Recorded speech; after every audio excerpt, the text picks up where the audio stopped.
तर थर्ड नंबरचा क्वेश्चन या ठिकाणी, the moment of inertia of disc about the diameter is I. डायमीटरच्या अराउंड डिस्कच्या मोमेंट ऑफ इनर्शिया आय इतका दिलेला आहे. Its moment of inertia about an axis perpendicular to its plane and passing through a point on its rim is. Rim म्हणजे end point, म्हणजे tangent perpendicular to the plane असणार. तर त्या ठिकाणी त्याचा मोमेंट ऑफ इनर्शिया किती असेल. तर हा क्वेश्चन 2010 आलेला आहे. याचे ऑप्शन आहे 4I, 5I, third option 6I आणि लास्ट ऑप्शन I.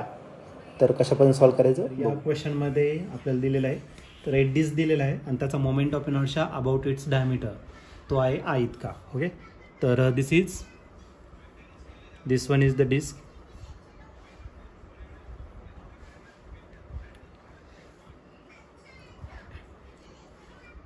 आणि या डिस्कच्या डायमीटरच्या अराउंड जर आपण मोमेंट ऑफ इनर्शिया घेतला तर moment of inertia about an axis about its डायमीटरच्या अराउंड असतं mr² divided by 4.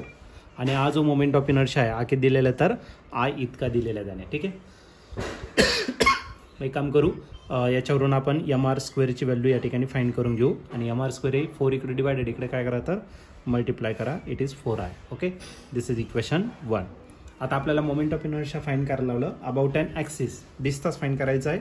Suppose this is disk आहे आणि जे ॲक्सिस पास होते ते ॲक्सिस कुठून पास होते, त्याच्या रिमपासून पास होते आणि त्याच्या प्लेनला कशा असणार तर परपेंडिक्युलर असेल. याच्या अराउंड आपल्याला काय करायचं, मोमेंट ऑफ इनर्शिया फाइंड करायचा.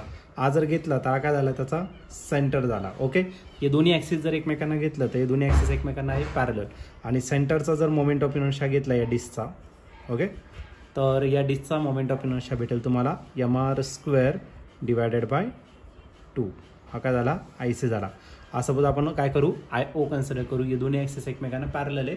मग आपण सिंपल थेरम यूज करू शकतो, पॅरलल ॲक्सिस थेरम या ठिकाणी आपण यूज करू शकतो. What is parallel axis theorem, it is IO is equal to IC plus MH². H is the perpendicular distance between this two parallel axis. आणि या केसमध्ये जर H घेतला तर H किती असणार तर R इतका असेल. ओके, मग IO आपण फाइंड करणार. IC किती, तर IC आहे तुमचं mr² divided by 2 plus m. आणि H किती आहे तर H आहे तुमचा R, त्याचा काय होणार आहे स्क्वेअर. याला क्रॉस मल्टिप्लाय करा, मग काय भेटेल तर 3mr² डिवायडेड बाय 2.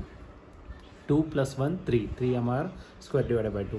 पण mr² ची व्हॅल्यू किती आहे 4I, ते आपण या ठिकाणी काय करणार पुट करून देऊ. ठीक आहे, मग this is 3mr². Is replace by 4I आणि डिवायडेड बाय अगेन 2. 2 × 1 2 2 किती झाला 4 आणि राहिला 2 3 किती 6. म्हणजे याचा आन्सर जे असणार ते 6 आहे. आणि जर तुम्ही ऑप्शन जर चेक केलं तर ऑप्शन असेल तुमचं option number C is the correct option.